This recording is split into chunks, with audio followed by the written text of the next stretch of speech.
And we are back for our last presentation of the day. We are about to hear from Dr. Jennifer Smith-Merry. She's an Associate Professor in the Faculty of Medicine and Health at the University of Sydney.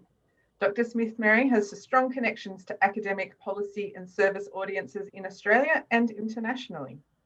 She's published over 65 peer-reviewed articles and book chapters, alongside a large number of reports for national and international governments, including leading the development of the Mind the Gap report into the NDIS and the 2018 New South Wales Disability, Disadvantage and VET study that she's about to present about right now. Thank you very much, Dr. Jennifer. Hi everyone, and I'm looking very summery because actually I'm on a holiday right now in very sunny and warm Cairns, but I'm very happy to be presenting to you today despite my holiday. And the reason I'm really happy to be presenting is that a lot of you, some of you have actually participated in this research, and those who haven't have, a lot of you have shown a lot of interest and support for this project. And the Attend network has, I think they're the first group that we met with at the start of the project and have been involved since in various points along the way. So the project that I'm talking about today is one that was, first I want to acknowledge the traditional owners of the land, and my apologies for not doing that earlier, and on which all of the University of Sydney campuses stand, and pay our respects to those who have cared and continue to care for country. So the project was originally funded by the New South Wales Department of Industry, and they were really interested in understanding, well, they wanted to improve the outcomes for people with disability who were accessing vocational education and training in New South Wales, because what they found was that people were cycling through VET qualifications all the time. So they were doing a qualification and another and another and another, and they weren't moving forward from VET and into employment. And that, that caused them some consternation, because the whole aim of VET for them is to improve employment. Whether that should be the whole aim of VET is something that we actually looked at in the project as well. But they were concerned that they were funding this program of education for people with disability, but it wasn't actually helping people to get jobs. So there was a cycling through qualifications. So it was part of an overall strategy they had to try and improve disability employment. Another part of it was the Employable Me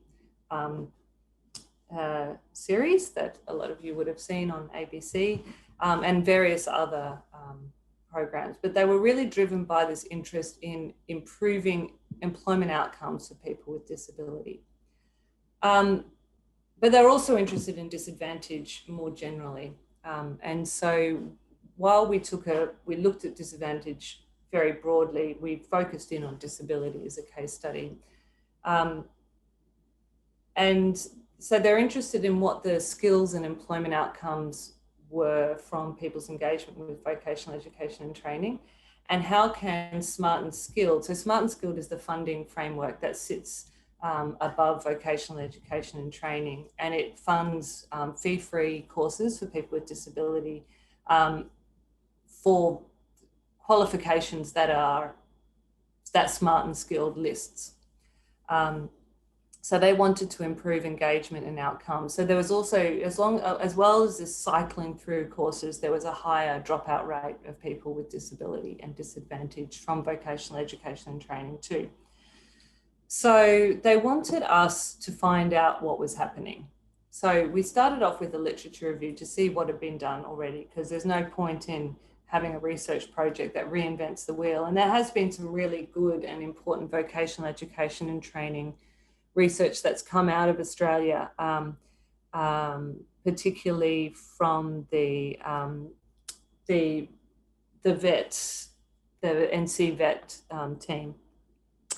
We also did analysis of data sets on disability and vocational education training. So the government gave us their data sets. But we did 71 interviews with people with disability, family members, carers, and vocational education and training providers, as well as employers. And that's what I'm going to talk about today, the outcome. So what is the experience of people with disability currently involved in VET in Australia, in New South Wales, sorry. Okay, so there's a lot of text on these slides. You don't need to read them. I'm going to talk through the main points, but the slides will be available to you if you want to look in more detail at the quotations or any of the points as well. There is a report, a very large report that sits behind this. It will be released by the New South Wales government, but it hasn't been released and it's not publicly available at the moment. But we will publish also from this as well in journals. But the report will have everything in it when it's finally released.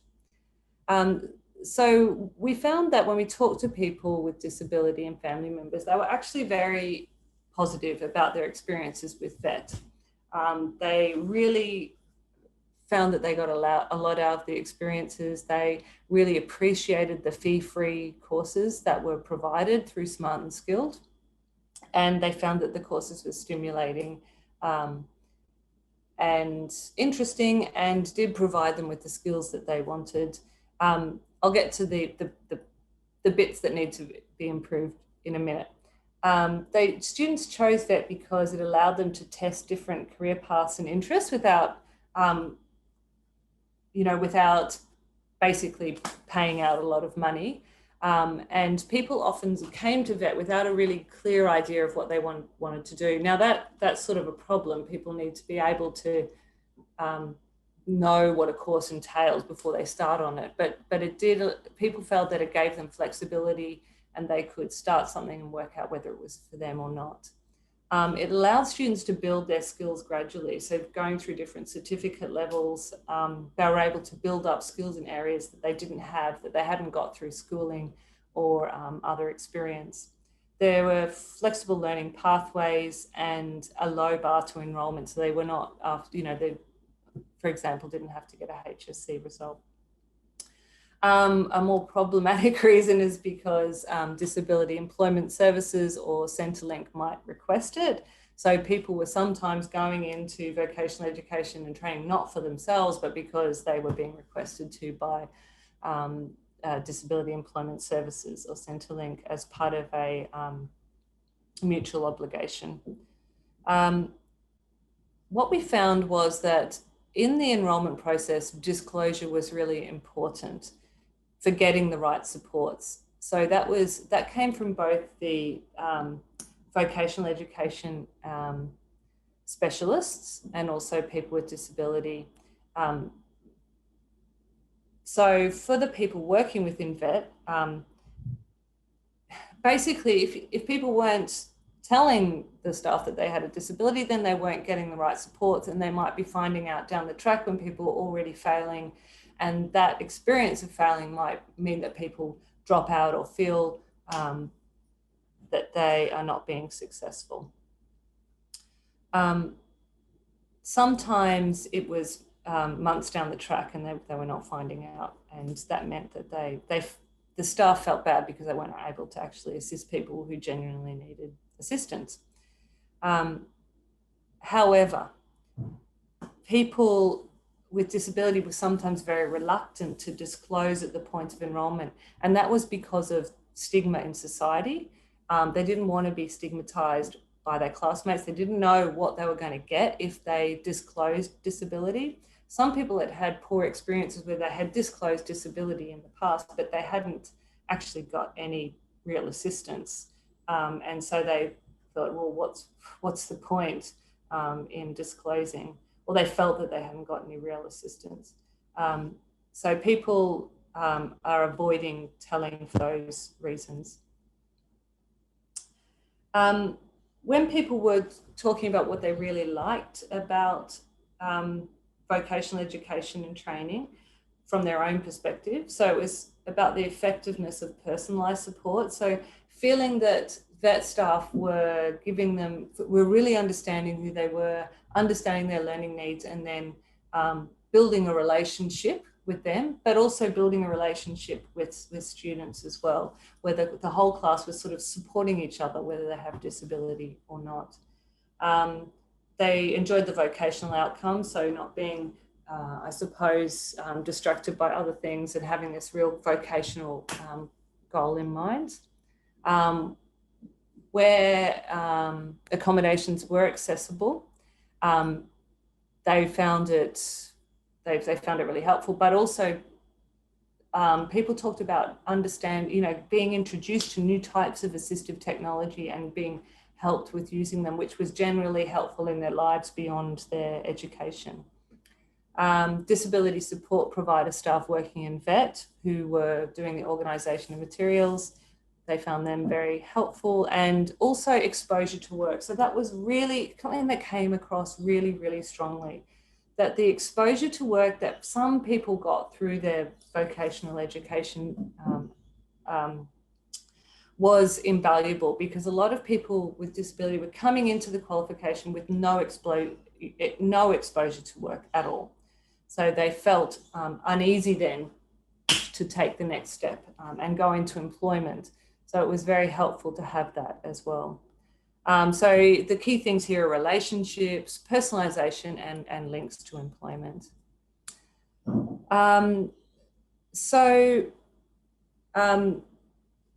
They talked about people, I think this is really key, is getting a traineeship or an apprenticeship in high school. So I think what we're getting at here is there's this sort of, people talked about the need for there to be a good pathway from school into vet and then into employment, or people felt that they would sort of fall off and not, not be enabled to move forward and into employment.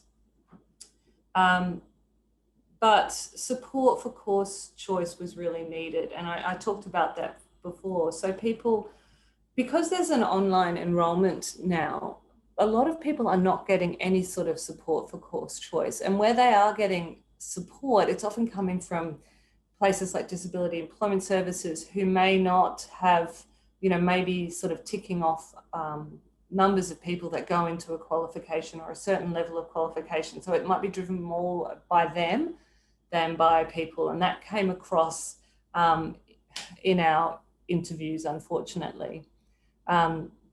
So it really needs to be a supported process. So there needs to be support for course choice, and it needs to be personalized. So online course selection is problematic. So one of our recommendations was that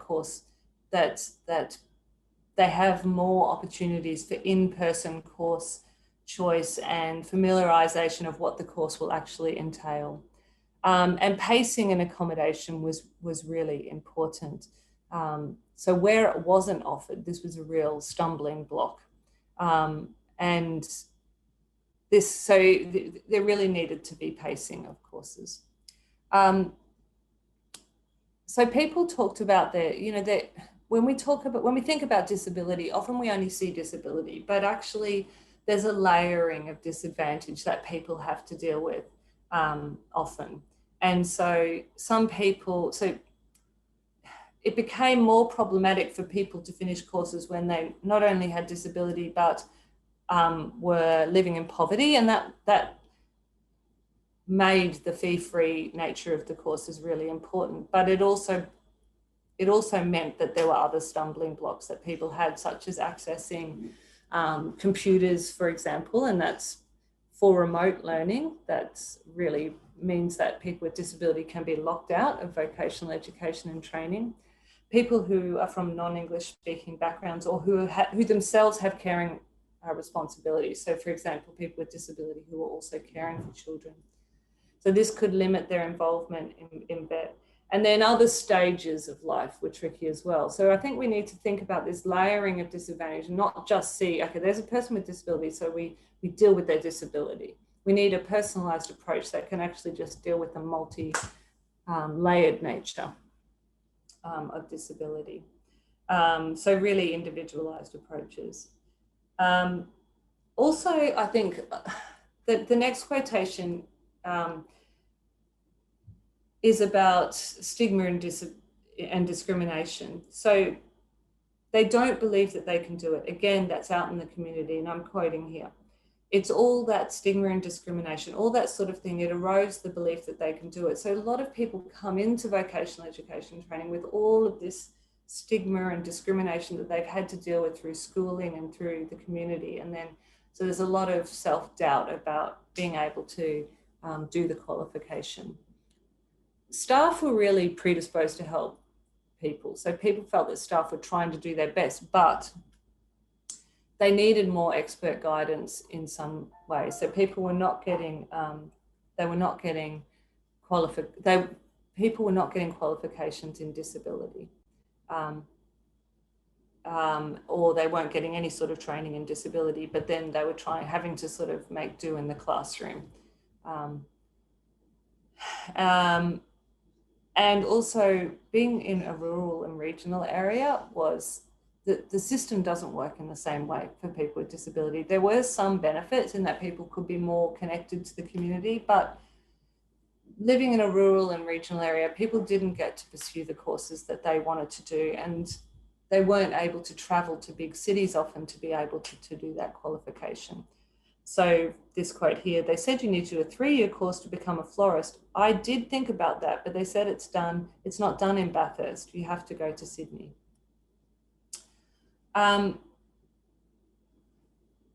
So I think this page here, which has a lot of quotations on it, and so I'm not going to read them all, I'm just going to read a couple. But what it's getting across is that there needs to be staff who have training in disability in each course, because otherwise, staff are going to sometimes perpetuate the stigma and discrimination that people have had to deal with. They're not going to understand mental illness, for example. They're going to draw on what they see in society rather than the individual and their needs. There was a feeling that people were hired for their skills, but they didn't really have any qualifications in disability. So here's a quotation here. It's bad because there's no support there. So basically, not one TAFE, but the first TAFE location. Basically, the disability coordinator has got on board and gave her all the access she needs, provided the support person. But when we went to another location of TAFE, the first thing we did, we went to see the disability coordinator, and he said, we don't have funding. She's an adult. She can do everything herself. It was pretty much a roadblock straight away. You're an adult. You should have NDIS funding for this. And I go, hold on, this is TAFE, nothing to do with NDIS. So yeah, basically put a roadblock straight away. And so it really depended on the organisation whether people got the accommodations and the support that they needed, and that's significantly problematic. So we've got a system where some people are getting what they need and some people aren't. And often the smaller organisation, the registered training organisations, which might run only a small number of qualifications, they really didn't have the funding to be able to support people with disability.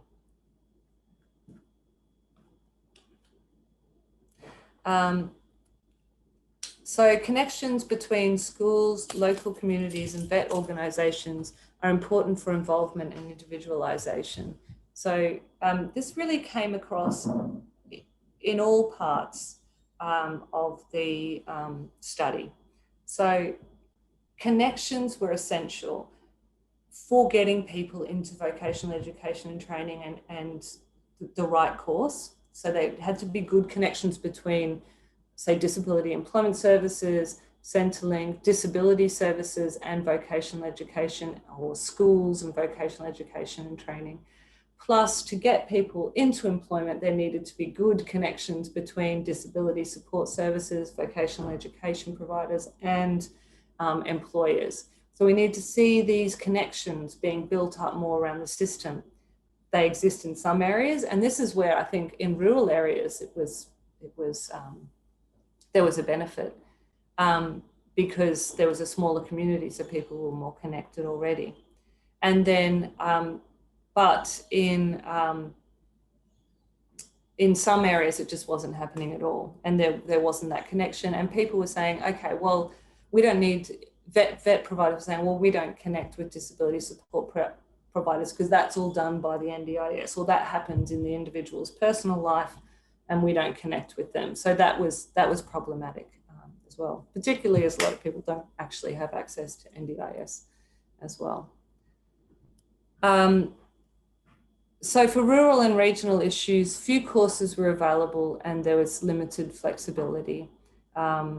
There was a range of employers was limited, so people didn't really have a chance to have a career, which I suppose happens more generally in rural and regional areas already. And I think I'll just make that point clear across the whole of the project, is that often we set the bar too low for people with disability. We say, you get this qualification and get into any job that you can, rather than what career do you want and how, as vocational educators, do we give you the skills for your career, and then how do we enable you to get a job?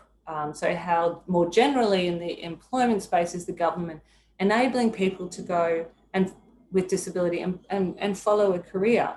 We're setting the bar too low. We're setting the bar at any job, any qualification, any job. We're not thinking, who is this individual and what career are they desiring? And I think that sort of comes across in a lot of the rhetoric around disability employment.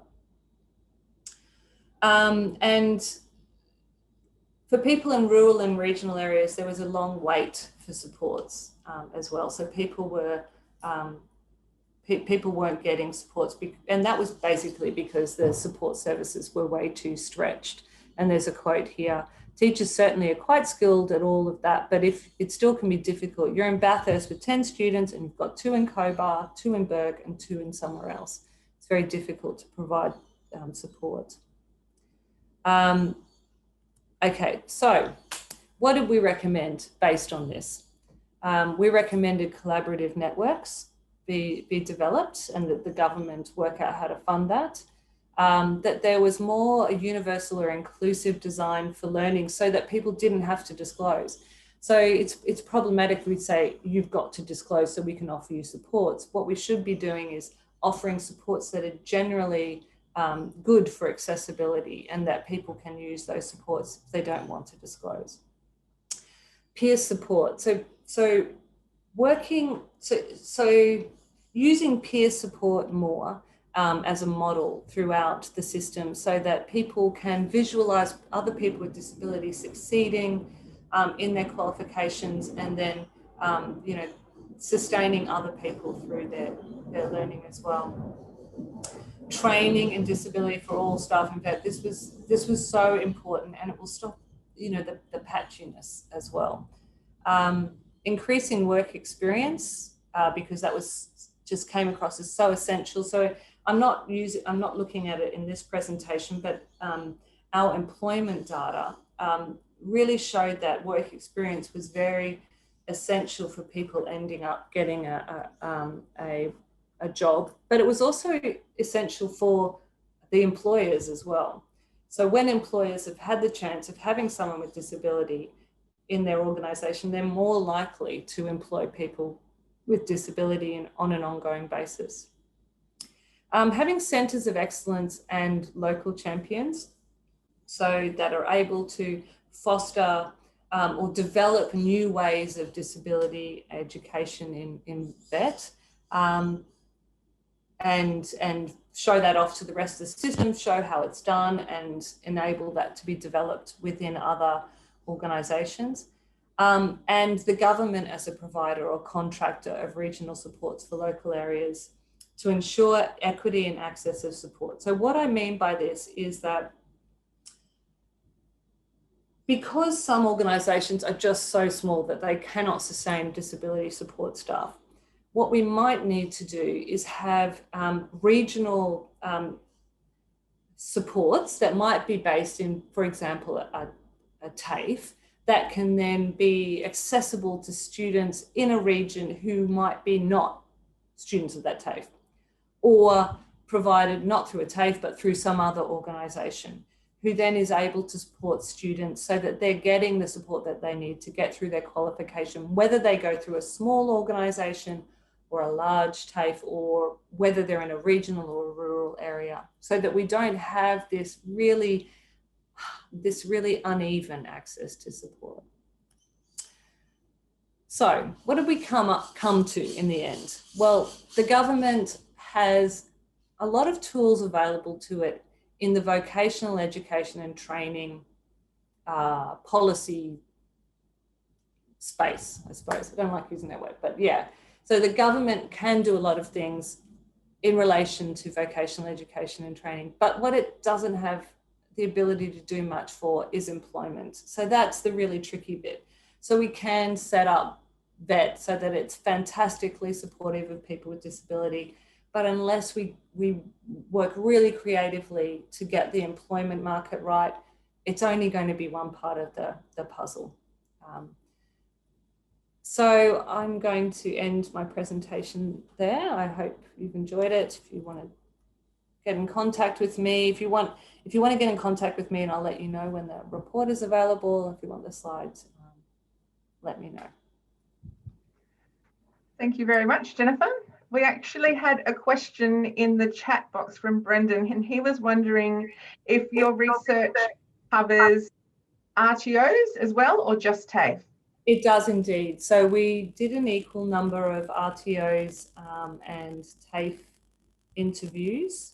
And so, yeah, it covers both of them. So originally it was, we had mainly TAFE, and we thought, oh, this is not very representative. So we went back and then tried to find some RTOs to talk to.